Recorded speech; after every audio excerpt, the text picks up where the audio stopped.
Are there going to be days in which good things can happen? Are there going to be times when our children and our children's children will grow up in a decent world?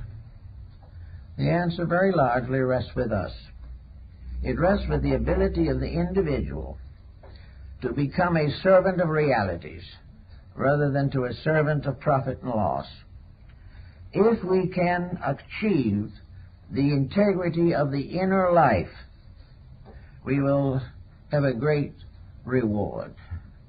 And the little book, The Practice of the Presence of God by Brother Lawrence, is something to mention in this case. Peace arising from faith in the divine purpose. Faith in an invisible good at the root of existence. Faith that what we're going through is part of a purposed existence, and that we are like children who do not want to go to school and are perfectly willing to cheat in the examinations if we can get away with it. But that actually, as the Greeks had assumed, this world we live in is a threshold of eternity. And Socrates, a few moments before his death, told them around that were gathered around, he said, this is a situation that I must face. Either when I finish this life, in the next few minutes, I will go into a world that is larger than any I have ever known. And here I will meet and know all the truths which I have sought to understand. Here I will have no further doubt about immortality or the reality of divine powers. I will go forth to the solution of my noblest convictions and dreams, or I will go to eternal sleep.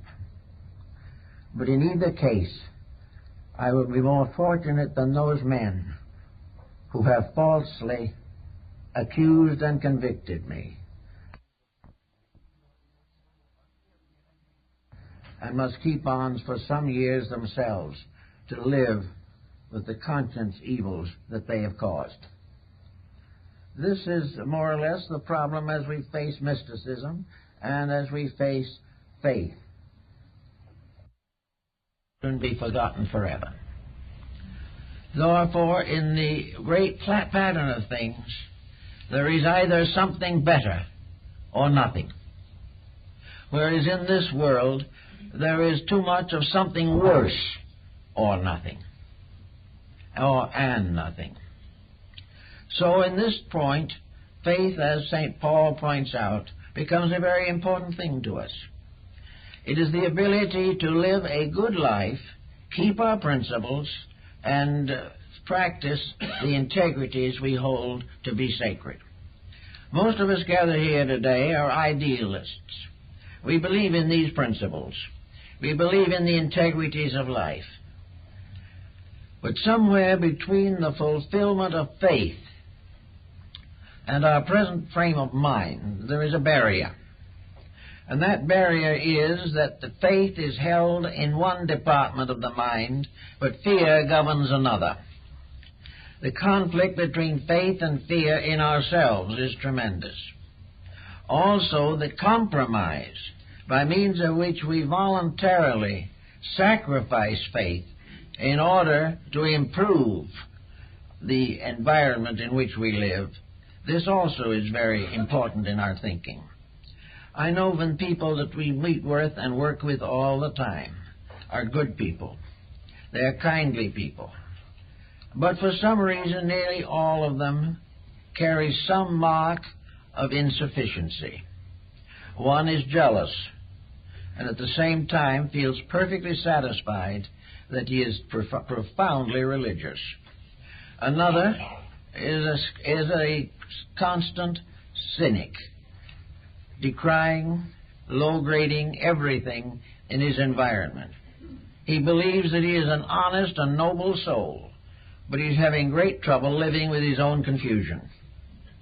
Another individual believes in truth, but he will defraud his tax returns without a moment of hesitation, because these things are open to violation because he does not believe in them.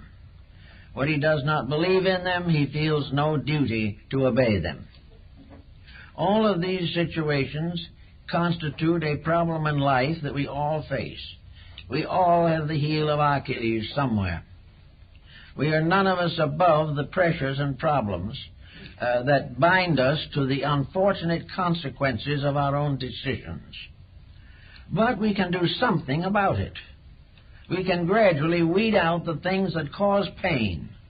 And anything that causes pain to another is ultimately going to cause pain to us. Therefore, all vengeance and revenge is beyond the way of religion.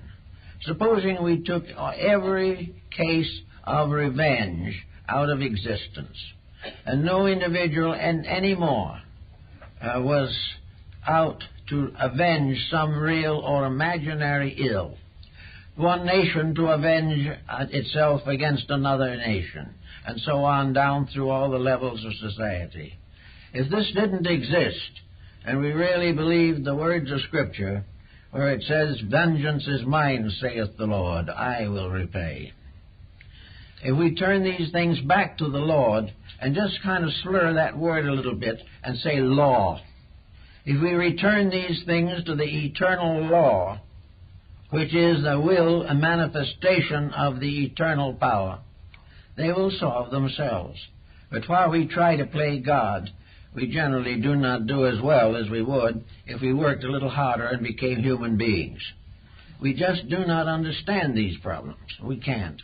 But we do know that there is a harmless life that we can live. That this harmless life may result in some sacrifices. It may destroy this tremendous pressure of success. But it will also, in all probability, if it becomes part of a way of life for large groups of people, will end forever poverty and religious conflicts and revolutions. We won't have millions of people dying from the evils of revenge or vengeance or dictatorship if these motions and emotions were gradually subsiding within our own natures. Somewhere in the world, we have to come to what Gandhi so well mentioned, that there is nothing that can bind human beings together but the golden thread of love. The only answer to hate is love. The only answer to fear is faith. And faith involves love. For faith realizes that we're in the midst of a divinely ordained universe, miraculous beyond our wildest imagination, incredible beyond the estimation of any intellect alive today. And that all of this is part of something that could be very beautiful. That it is only our own selfishness and our own mistakes that keeps it from being a very beautiful and lovable place to be. And what happens if one person tries to live this and does not wish to become part of this conflict? Well, there are many things that happen. There may be a greater impulse to do a good job when working, that the individual is working not any longer simply for a paycheck and stretching the job as long as possible, but maybe like the Essenes of the Dead Sea and En-Gedi in the Holy Land. The Essenes were a community whose principal craft was building. They built houses and homes for the poor. They made very simple little houses, but they made no charge. Their charity was to see that the poor had roofs over their heads. Also, they engaged in no profit business. They accepted no interest rates. They lived very simply. Even their clothes were held in common. And what happened? Something very interesting. The Romans, while they were ruling the country, made these Essenes the guardians of their children. The Romans saw in these Essenes a virtue that he did not possess, but he hoped his children might sometime know. So here was the bitter, ambitious, militant Romans respecting above all this class of people who owned nothing, had no war, were never convolved in crime, but who lived primarily to serve. The motto of the Prince of Wales, of course, as we know, is "I serve." It was also the last words of Kundry in the opera of Parsifal. Service takes the place of ambition. Service comes to be the joy of seeing that we are helping, the joy of bringing light and life to the eyes of sufferers. Life and these things constitute the good way, the way that we either have to cultivate or we will finally destroy ourselves. We must realize that under existing conditions we are going to be faced with further population explosion. Maybe not as rapid as we have had, but this planet is going to gradually reach a condition of congestion, that it will be suicide for anyone to hate anyone.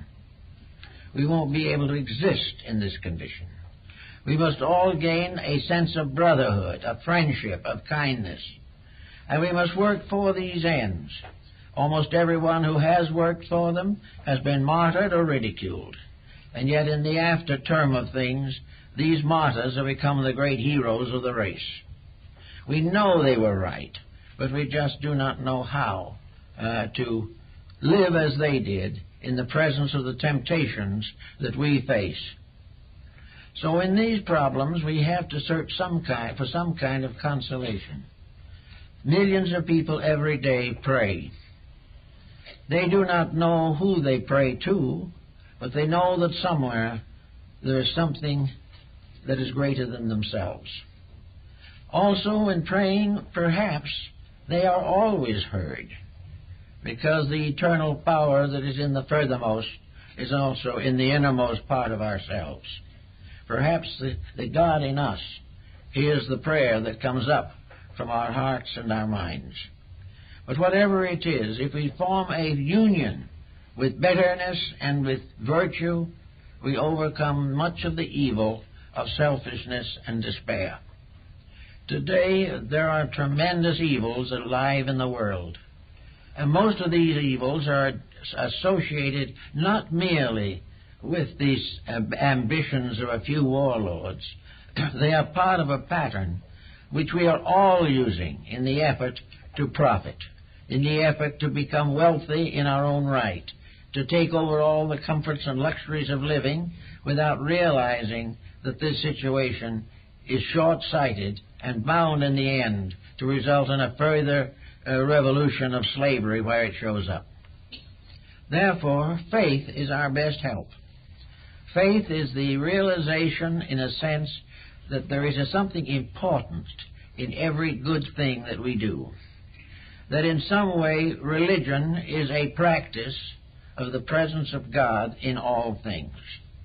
In business, in art, in music, we notice the deterioration that has set in which the individual is becoming hopelessly enslaved to sickness and crime.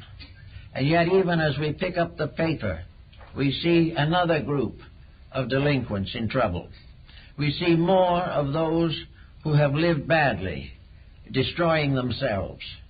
We see evil habits destroying and taking away the pleasures of life. And those who might have had a long and happy, useful existence die in early years because of excesses of one kind or another. All of these things should mean something. They should tell us that there is a reason, a law that operates whether we can see it or not. That this law is inflexible. That this law will always operate. And it operates in every grain of sand. It operates in the smallest bug and the greatest creature. Everywhere, the wonder of existence reveals an absolute order. There is no way of avoiding the fact that even the tiniest drop of something is a universe of life. These things we know. We can see them. And modern science can show them to us again and again.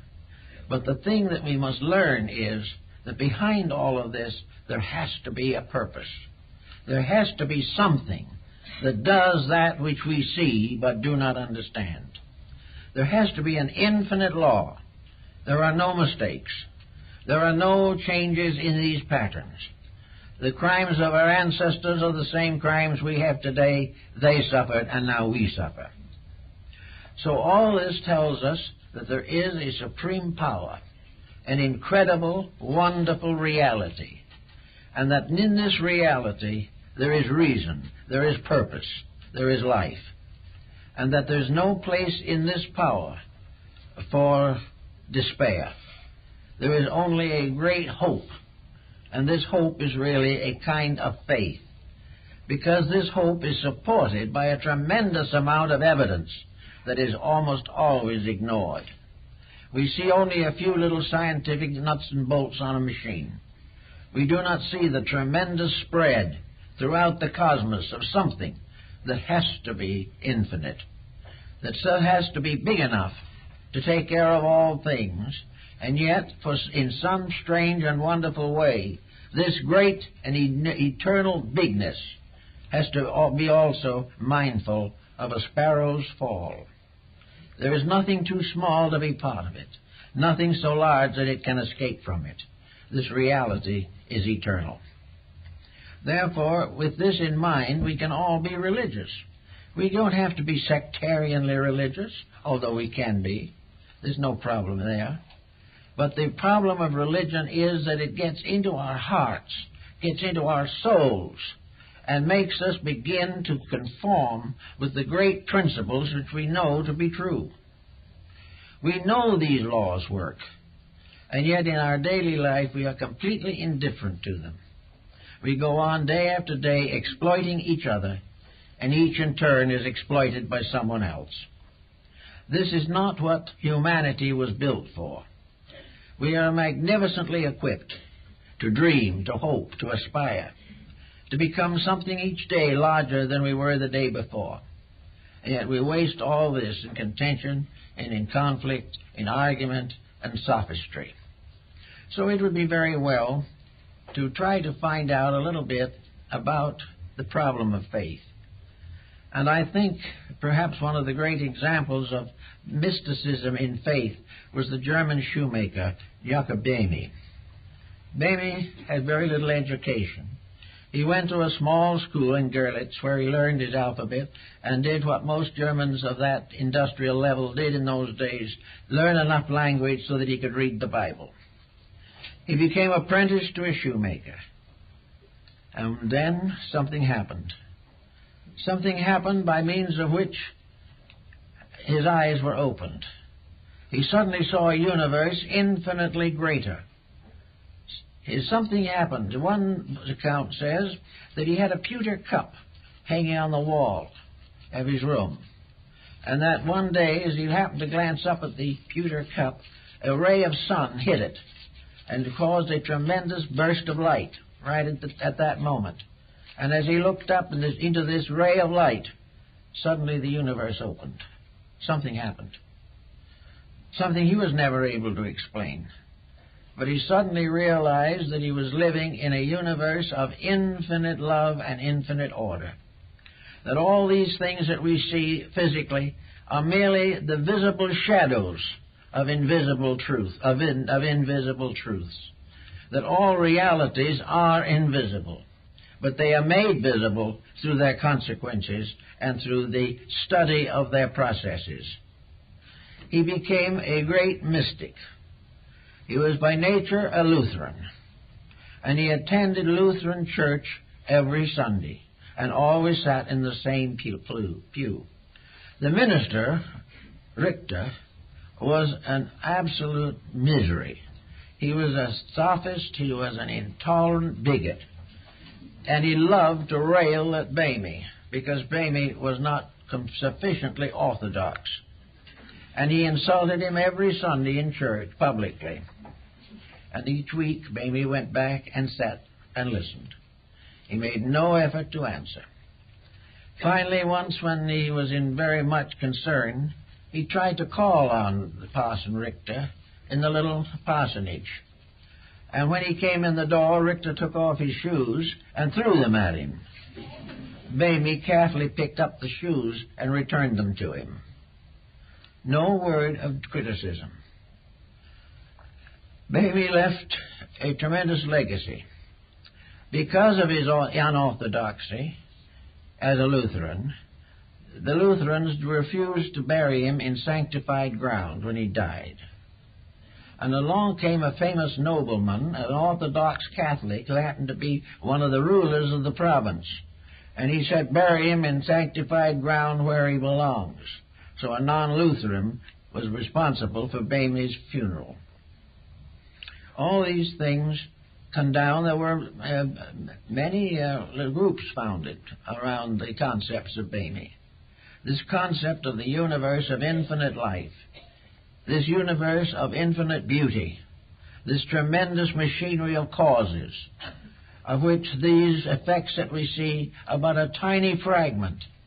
To keep this universe in its proper order and accomplish what is necessary to maintain it, we might almost say, as they would say in a case of military equipment, it would take 1,000 men in the background unnoticed to keep one man in the front line trench. In the case of universal mysteries, it takes a whole order of life to make possible the fulfillment of one small pattern in human existence.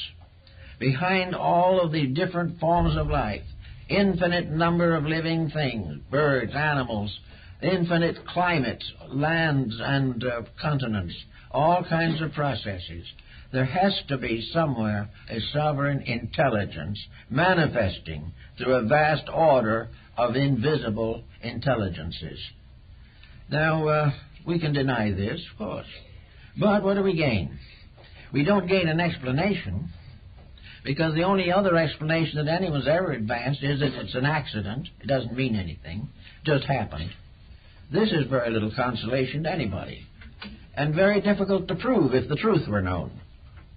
It is better, therefore, as Bacon said, to believe all the fables of the ancients than that this universal fabric is without a mind.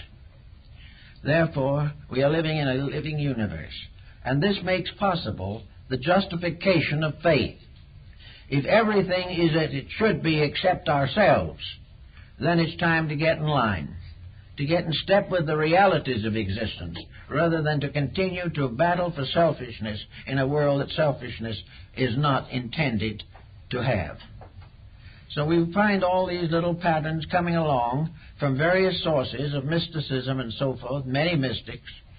One of the great English mystics was William Law, who was a disciple, in a sense, of Bamey.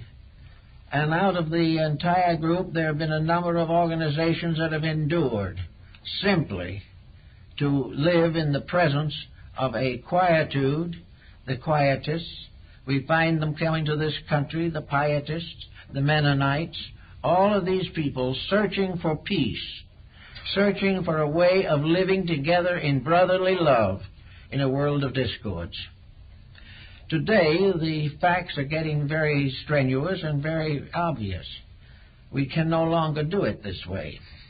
If we do, our problems will get worse, and we will have more to fear and very little evidence of faith. But unless we make change, correct our own mistakes, and start doing it right, the fact that we are not going to be able to be happy without being right is the final proof of faith.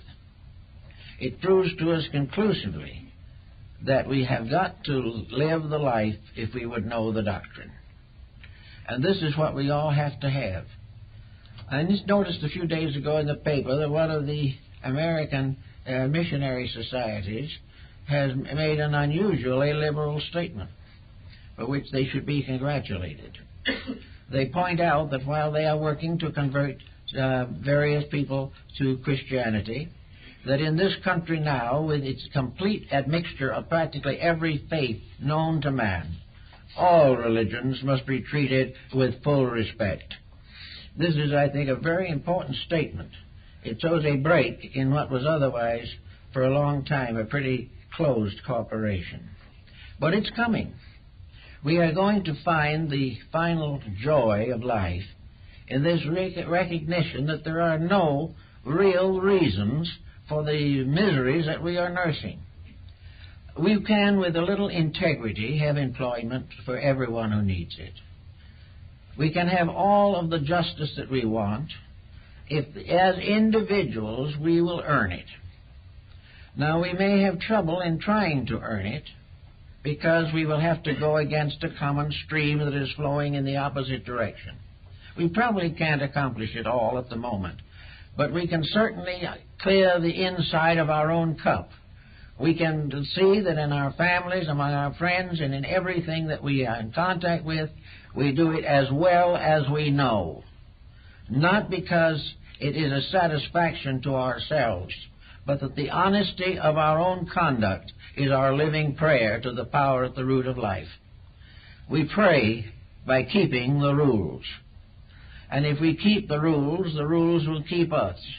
And if we have faith that by keeping the rules they will keep us, then we are deeply religious people, regardless of the sect or creed we belong to.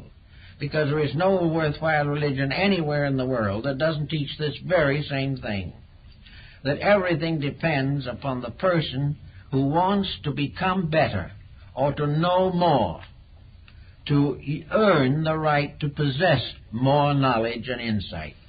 Wisdom is the one thing we can all possess without depriving anyone else of anything. The values that we are striving for do not interfere with the rights of other people to grow or to live better. We may trouble them if we take their goods, but we can learn to live the ideals of life without impoverishing anyone or detracting from the well-being of anyone. And the mysticism is important now because we have a great deal of emphasis upon psychic phenomena at the present time. There are many people who, under the pressure of present conditions, are becoming involved in various types of psychological psychism, most of which is frustration, at least in many cases. But in this particular phase of the matter, we have to realize that until the individual puts his life in order, he cannot depend upon his psychic experiences. His psychic experiences can arise simply from the subconscious part of himself and can justify anything he wants them to justify. The only way in which a psychic experience is meaningful is if it justifies a reality that is already established. If it proves beyond question that doing it better means that the individual has better insights, this is proper. But we must realize that the individual's mind and emotions and habits and practices must be refined and regenerated, or he cannot depend upon any psychic experiences from within himself. They are not a substitute for integrity. They cannot fulfill their promise unless the total person is worthy of that fulfillment. And where the psychic experience becomes an hypnotic factor in living, the individual is always doomed to disappointment. Therefore, faith is only valid to the degree that it is earned by conduct. We can have faith in that which we inwardly understand. But when we get through with the falseness of things and get down to the point where our faith is real and natural, it is simply a realization that we all have, that we inwardly have proven to our own internal insights and consciousness that all is in the heavens and right with the world, that we are in the presence of an infinite good which we can love, and in the presence of a finite mass of mistakes which we can learn not to love, but to gradually redeem, reform, and revise in our own thinking. In these ways we can go into the people and into the ideals and dreams and purposes that we want to accomplish. So faith is something we can all have. You don't even have to know how to read and write. Faith is the belief that there is something good that is indestructible, and that that something good cannot be destroyed by the evils of men. They can, however, destroy themselves trying to destroy it. And in the end, we have other rules that also must take over. The problem of faith also finds a great deal of justification in the concept of rebirth. because this concept helps to justify integrities. It helps us to realize that we are paying old debts which we probably declared invalid long ago but never met. We are also building toward a future in which the dreams that we have can come true. It's even if, as the Greek philosopher who was lying in the little back room of his house on his deathbed, and the family was gathered in the front room, whispering and talking and passing on scandals, waiting for the old gentleman to die. One of the family suddenly turned around and looked into the other room, and saw the old man had sit up in bed with his hand clasped behind his ear, listening intently. And the relative said, "Why are you listening? You're not going to be here long. What does all this gossip mean to you?" He said, "I may not be living long, but as long as I live, I can learn." And this, he figured he might learn something that he could use in some other embodiment, because like most Platonists, that was his belief. So we all can say maybe that we don't come into some of these integrities until what it seems to be too late. But it is never too late. The individual can grow on his deathbed and can become a greater person as long as he has a moment of life left in him. And then when he goes out, the greater life that he has takes over. And he becomes that which he has attained in understanding and insight. And the growth process, the factor of constant improvement, carries on from one life to another, building up the infinite perfection at the end of life in existence. Now, after we fulfill everything that we're supposed to fulfill as human beings, it doesn't necessarily follow that we go off to some mysterious heaven where we remain the rest of eternity. We go to something else. When we have outgrown and graduated and got our BA in the University of Hard Knocks, we then go on and get our master's after death. And we finally get our doctorate after we have become universal servants of humanity. When we've got the job and are doing it, then we mature cum laude. Until then, we're all learning, but even as we learn, we work. We are doing something even while we're in school. Everything has to have reason and purpose. The school needs vision terribly at this time. It needs to know that it should prepare young people to live, that it should help them to have a vision of faith instead of being gradually corrupted into hopeless infirmity of spirit. All of these things we have to do, and I think that there perhaps is better evidence now that we're beginning to realize this than there has been for a long time. In the Protestant Reformation in Germany, there came forth a great mysticism. The individuals of that time did get together and build their utopias, resolved that they were going to improve things. They took away the boundaries of aristocracy and theology and opened the way for the rise of science, the improvement of education, the improvement of social conditions. André in Germany founded the first labor unions back in the 17th century. All of these things were progress. They opened a new world.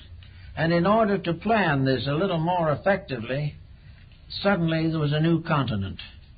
A continent unspoiled by the wars, strifes, and conspiracies of Europe. In this new continent, men could build a better way of life than they had ever known. They could find freedom. They could worship God according to the dictates of conscience. They could also live in simple brotherhood as against the tremendous pressures of European politics. It was a wonderful dream. It was a beautiful dream. And it started very, very well, because it was always the search for a greater opportunity for integrities. But the great enemy of integrities is prosperity. As soon as the country began to flourish, it became possible for one to profit off of another. This occurred. It was also terrible to witness the tyranny of religion that arose in this land which we had come to in order to find peace and tranquility and the right to worship God. We suddenly discovered that it had no relationship to location at all. The new continent did not do what it was hoped, because the people that came here brought their old prejudices, their own old conceits, and their old conspiracies into this world. The new world was damaged by those who could not be new people, but be putting their old wine in a new bottle, but it still was the same wine. So these people were unable to fulfill the dream of this country. Gradually, we passed through in maybe 300 or 400 years more than the rest of the world had passed through in 10,000 years. We became a great and powerful nation. We began to develop all kinds of problems that should have been solved but were not. We were afraid that solution would interfere with gain or with political advantage. Little by little, we lost the dream. But now, in this last emergency, the dream is coming back. All over the world, people are again searching for the integrities and the idealisms that must come. Perhaps we are starting because of fear. But if we are starting because of fear, it is because of ignorance, which of course is the reason for the trouble in the first place.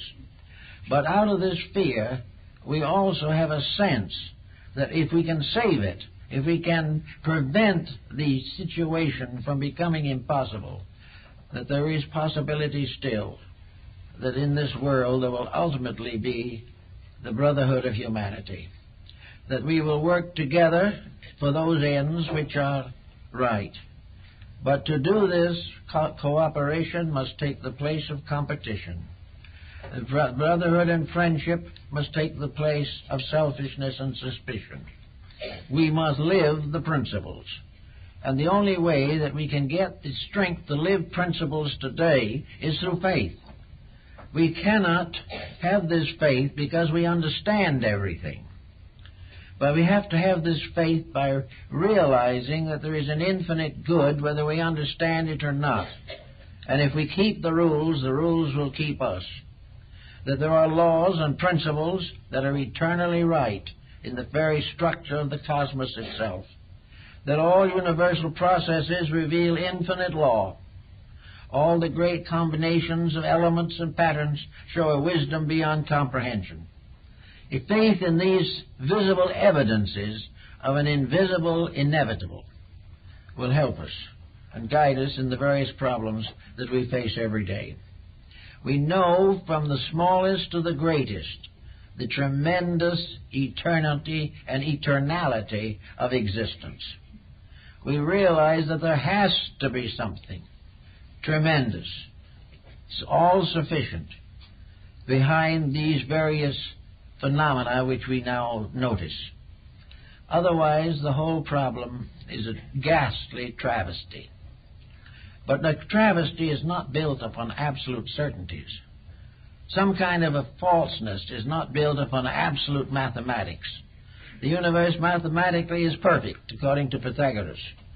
We know now that biologically and psychologically it is infinitely suitable to the needs for which it was fashioned.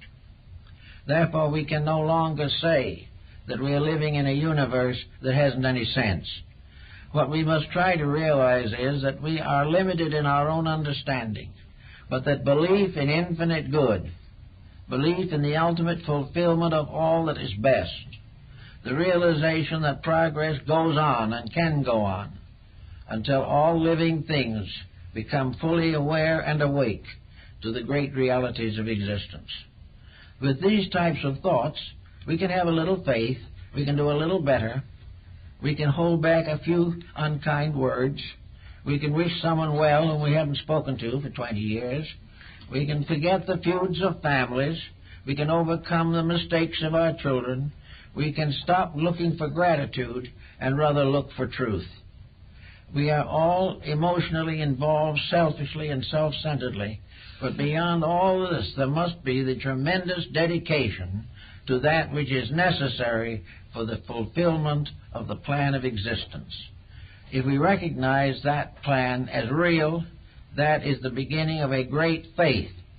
And if from this faith we build a greater understanding of the processes involved, this is the beginning of a great factual relationship with existence. These are the things we have to think about. These are the things that are coming in. And the fact that we're here this morning to talk about these things indicates that more and more people are concerned, and that from this common concern, we are going to gradually correct the mistakes that have been made. We're going to rise above the criminals and delinquencies that we have been afflicted with in recent years. There is a solution, and that solution is in nature's keeping. Nature is not going to destroy us. It has never destroyed anything. But it is going to gently and kindly lead us in the way we should go.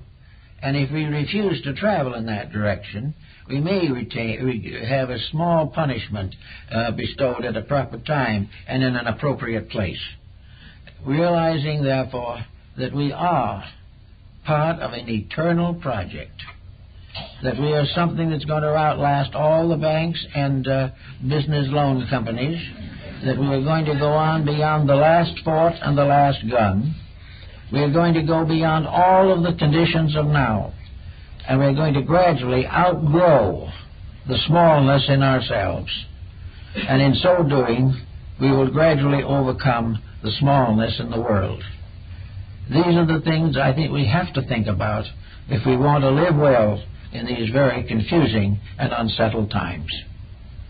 Thank you very much.